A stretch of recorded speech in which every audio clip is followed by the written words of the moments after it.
Another month, another attack. Is Kenya losing the war against al-Shabab? I'll ask the Foreign Minister, Amina, Mohamed.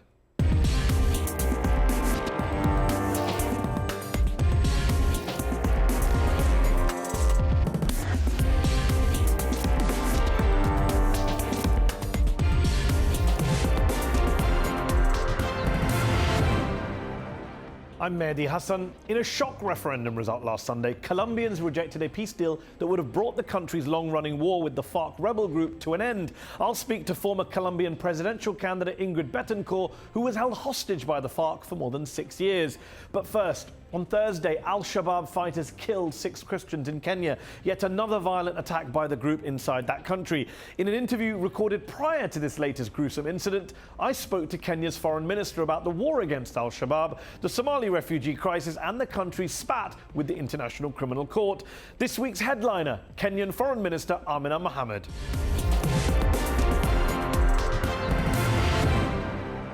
Foreign Minister, thanks for joining me on UpFront. We've seen hundreds of Kenyan civilians killed at Garissa University, at the Westgate shopping mall and many other places by al-Shabab, those fighters who emerged out of Somalia a decade ago. Is Kenya winning or losing the war against al-Shabab in your view? We're winning the war in Kenya. We're winning the war in Kenya because we've deployed a lot of resources. We have done a lot of capacity building. We have trained personnel in the security sector. We have bought a lot of equipment, including surveillance equipment. We are better coordinated. So we are much better at preventing attacks than we ever were. You say you've become better at preventing attacks, but surely you would recognize that Kenya's 2011 decision to go into Somalia to take the fight to al-Shabab over time has backfired, surely, because the number of attacks has gone up, not down. A recent report by The Nation newspaper found that there were 9 times more attacks in the 4 years after the Kenyan military intervention than there were in the 4 years before. You know, we had been a failure on that basis. No, we had attacks before. We went in because we actually had to safeguard our own national security interests. We also had to safeguard our own national economic interests, right? So there were so many reasons at all levels for going in, and we had the support of everybody around us, including the then Somali government. I'm not disputing that, I'm just saying that it doesn't seem to be working in terms of numbers. It's working. You say working. 5 years on from that intervention, al-Shabab seems to be able to carry out cross-border attacks in your country at will. Recently, 2 Kenyan police officers, they came into the country and took them away. Who are you comparing us to? Look at what's happening in Western Europe. What's happening in the rest of the world? Who are you comparing us to? We have done very, very, very well. Right? We have done very, very well in the last 15 months. What about the soldiers who were killed in January earlier this year? In Somalia, yes, al-Ade. And al-Ade was one huge, traumatic, experience for all of us. How many soldiers died in that attattack? Well, frankly, the figures are still out. You don't know how many of your own soldiers died? No, I will not. There are some who say you don't want to say it because you don't want to undermine. I will not even go into that argument. I will not even go into that. You won't say how many soldiers died? If one dies, it's too many. One too many. If 2 die, okay, but not saying how many suggests you don't want to show that your war effort is losing. No. It's going badly. 10 too many. 12 too many. Okay. And everybody who is in this war against terrorism is trying their damn best. And I think the worst thing that you can do, right, is say that somebody is doing badly, because everybody is doing badly, and everybody is trying their damnedest. I'm not speaking to everybody right now. I'm speaking to the Foreign Minister of Kenya. When I speak to other representatives of other governments, I also press them on their failures in this so-called war on terror. We are part of the globe. Well, we are part of the globe. Okay. And we are let's talk about globalized world. Fair enough. No one's disputing that. World. We are an interrelated world. Fine. But you wanted to talk about, you said you're winning in Kenya, maybe not in Somalia. Let's talk about inside of Kenya. In Somalia, we're also winning the war. Look at where Somalia was. Even though you've lost so many soldiers, you can't say how many. Look at where Somalia was just a few years back. Well, time is limited. Let's talk about Kenya. Inside of Kenya, you talk about inside of Kenya. Ever since 2011, ethnic Somalis in Kenya, many say have been unfairly targeted, harassed, arrested, attacked, detained, tortured. That's according to Kenya's own National Commission on Human Rights, the US State Department's annual human rights report. Human Rights Watch. Who are they talking to? Human Rights Watch. Who are they talking to? None of them has come to talk to me. None of them has come to talk to any government agency. Who are they talking to? Hold on. What you're saying is the Kenya's National Commission on Human Rights is not talking to anyone. Who are they talking to? Who are they talking to? And the US State Department? Who are they talking to? Nobody? No. They've just made it up. They're making it up. Wow. The US State Department, your close ally, has made it up when it says the most serious human rights problems were security force abuses, including alleged unlawful killings, forced disappearances, torture, use of excessive force. You know what? It can either all be a a conspiracy. monologue or a dialogue. Okay. Right? It can either be a monologue. I'm putting the claim to you. You please tell me. If you want it to be a monologue and you want to talk to yourself, that's fine. I'm talking to but you. I can tell You're you. not answering me. That's exactly what all those guys are doing. Okay, what are they doing? They're talking to themselves. Okay. They're talking to they themselves. haven't interviewed and you know survivors, if eyewitnesses. If you actually talk to yourself, right? Okay. Right? Then it's not possible to find a solution. Okay. You have to have a dialogue. Right? So otherwise, you have the dialogue of the deaf. Okay, so let's not have a dialogue of the deaf. Let me put a point to you and you can reject it. Kenya's National Commission on Human Rights said in 2014 a huge police crackdown on suspected terrorists. Hold on, let me finish the point. Interview them because honestly, they haven't talked to me. They said, if they don't speak to the foreign minister, their report doesn't count. I haven't seen the report. I haven't had any of my cabinet colleagues tell me that they have spoken to anybody in cabinet. Arbitrary arrests, extortion, theft, sexual harassment. Well, it's all false. Sorry, I don't care whether it's false or true. They have not talked to anybody. No, they haven't talked to anybody. They haven't. Those numbers have not been verified. That information has not been verified. Right? I am not saying that. Look, even if one person, and I'll repeat this again, if one person is treated badly, if one person's human rights are violated, that's one person too many. Okay. But you're not even acknowledging one person right now. They're saying ethnic Somalis are being driven into the arms of al-Shabab because you're... If you have a dialogue of the deaf, you will not find a solution. What I'm saying is, if you actually have those figures, right, what you should be talking to is talk to government, raise these issues with government. They have raised it. Human Rights Watch would say they have raised it with the Kenyan government. Sorry, the US government says there's impunity at all levels of Kenyan government. I don't know anybody... Well, that's what they say. I'm sorry to tell you. I'm sorry to tell you. The US government, your ally, is saying that's totally wrong. On the refugee front, since we're not getting anywhere there, on the refugee front, Kenya has admirably taken in a lot of refugees, hundreds of thousands, more than 500,000. I believe Kenya has taken in more refugees than most other countries on earth. And you spoke at the UN recently in New York about the need to safely repatriate hundreds of thousands of Somali refugees that Kenya has been hosting. Your government says the massive Dadaab refugee camp complex in eastern Kenya, where many of them live in awful conditions, has to be shut down. It's been infiltrated by al-Shabab in parts. The Somali government says shutting down those camps will increase the terror threat. And the UN Refugee Agency says shutting them, quote, might also be at odds with Kenya's international obligations. That's so interesting. We have a tripartite agreement that we entered into in 2013, not yesterday, not today, not the day before, right? In 2013, between Kenya, Somalia, and UNHCR, where we agreed what steps had to be taken, what needed to be done. We are all of us, the three of us, implementing that agreement. So again there, right, all that directed at Kenya is wrong because everything we're doing together. We're doing the verification of the refugees. By the way, they're not only Somali refugees at Dadaab, right? We're doing the verification together, right? We're making the repatriation plans together. The land is identified by the Somali government where these people have to go, right? And honestly, I think, don't you think it's time to give the Somali refugee back their dignity? They were a lot of those refugees say they fear going home and they're being forced to by Kenyan security officials. Again, I'm sorry, there are three parties to the agreement. All of us are present in Dadaab. What about the refugees? All of us are present. Party to the agreement? UNHCR is there. And the UNHCR is criticizing your government? UNHCR is there and it has not criticized us. It said that the Kenyan government might be at odds with its international obligations. We signed the agreement with them. We have a tripartite agreement with UNHCR. Just because you signed an agreement doesn't mean you're not violating your obligations elsewhere. And we agreed on the steps that need to be taken.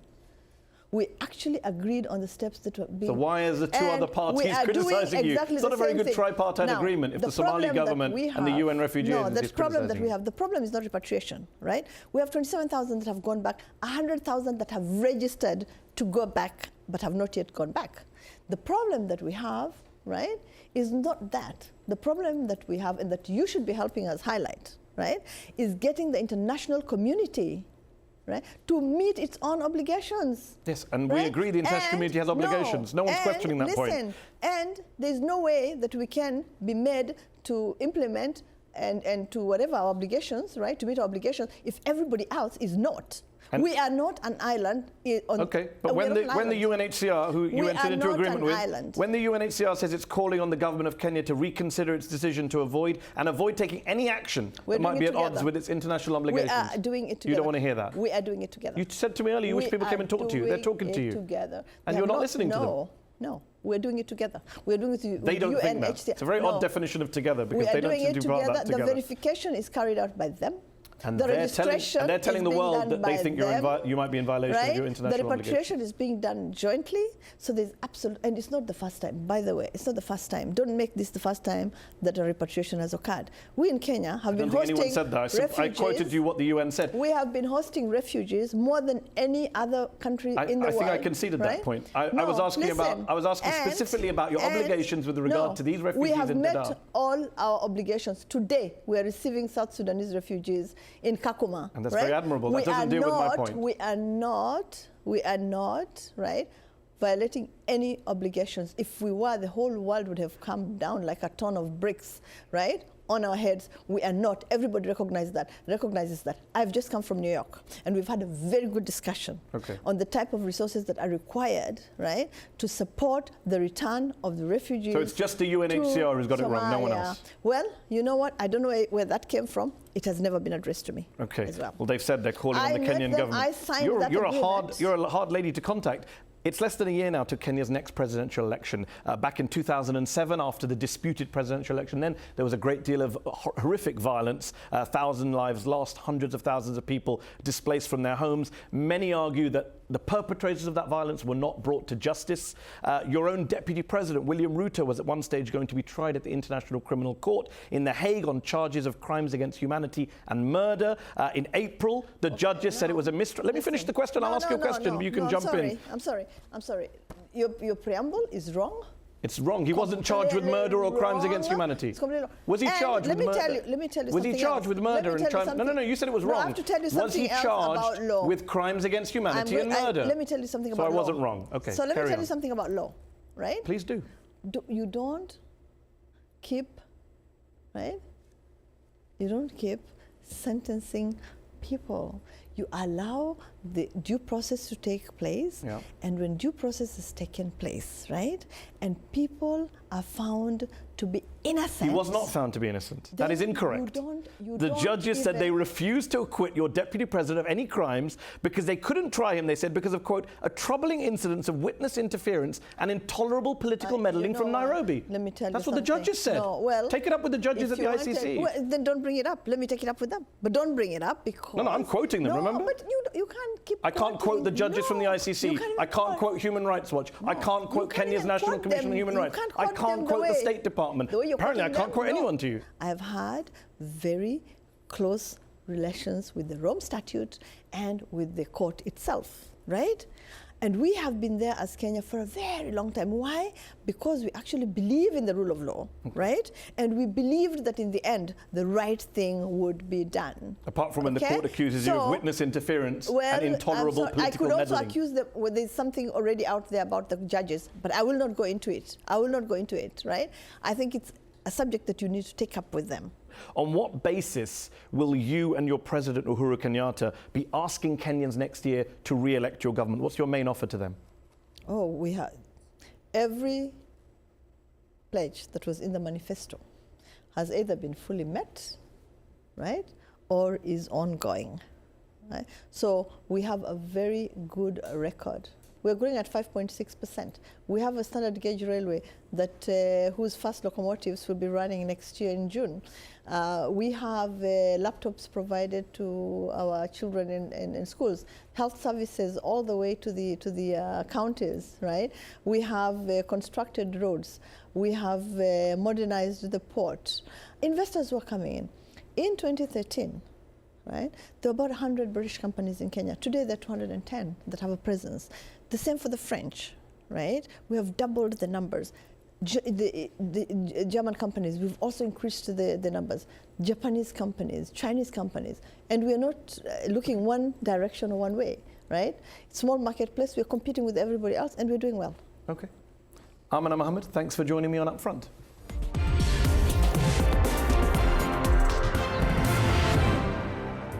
Shouldn't we we cut the poor French some slack? Yes, many of them want to ban bikinis at beaches, just like they've already banned headscarves in school and face veils in public. But they're not picking on Muslims. No, they're merely supporting that timeless concept of laicite, the very strict French secular separation of church and state. Remember, French secularism, laicite, in the words of French presidents on both right and left, is non-negotiable. But here's some things they don't tell you. First, laicite isn't some ancient French principle set in stone even by Robespierre. It's a modern concept based on 20th century legislation, the 1905 law on the separation of the churches and state. Second, as many critics have argued, that 1905 law was supposed to be about making the French state and institutions and employees of the state religiously neutral, not wider French society. It doesn't say anything about students in school or women on beaches. What it does say in Article 1 is that freedom of conscience and the free exercise of religion are guaranteed. And the purpose of that law, bear in mind, was to push back against an overmighty and interfering Catholic Church, rather than to reduce the rights or visibility of French Muslims, today one of the country's most marginalized minority communities. In fact, one former French minister has compared laicite to secular totalitarianism. Top French political scientist Dominique Moisy calls it a new religion, requiring obedience and belief. Even the current French president recently conceded laicite should not be treated as a state religion against other religions. Third, the 1905 law on secularism does not apply in Alsace-Moselle, the region of France formerly part of Germany, where the French state doesn't just fund the construction of churches, but also approves the appointments of clergy and pays their salaries. What was that about non-negotiable? In fact, across France, religious buildings built before the 1905 law still get state funding. Around 90% of Catholic churches, 50% of Protestant churches, and 10% of synagogues. Bad luck, Muslims, there weren't any mosques in France pre-1905. The French state also subsidizes private religious schools, most of them Catholic, some of them Jewish, hardly any of them Muslim. Oh, and while hijabs are banned in school because, religious neutrality, fish on Fridays, a Christian tradition, isn't, and Christmas holidays are still fine. Laicite? What laicite? The end of the suffering, the pain, and the tragedy of war. Those were the words of Colombian President Juan Manuel Santos as he signed a deal with the FARC fighters to put an end to one of the world's longest ongoing civil wars.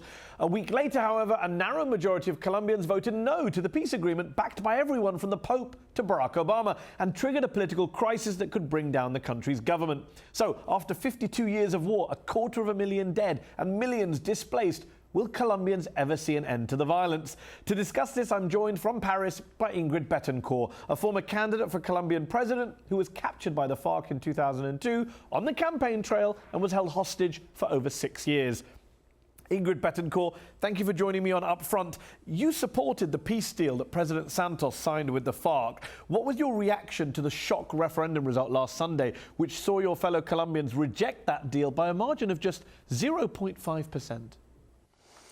Well, I tried to contain my disappointment because, of course, what we see here is a backlash of the political confrontation, the fact that so many Colombians are still thinking that the war is the only way to solve the problem in Colombia.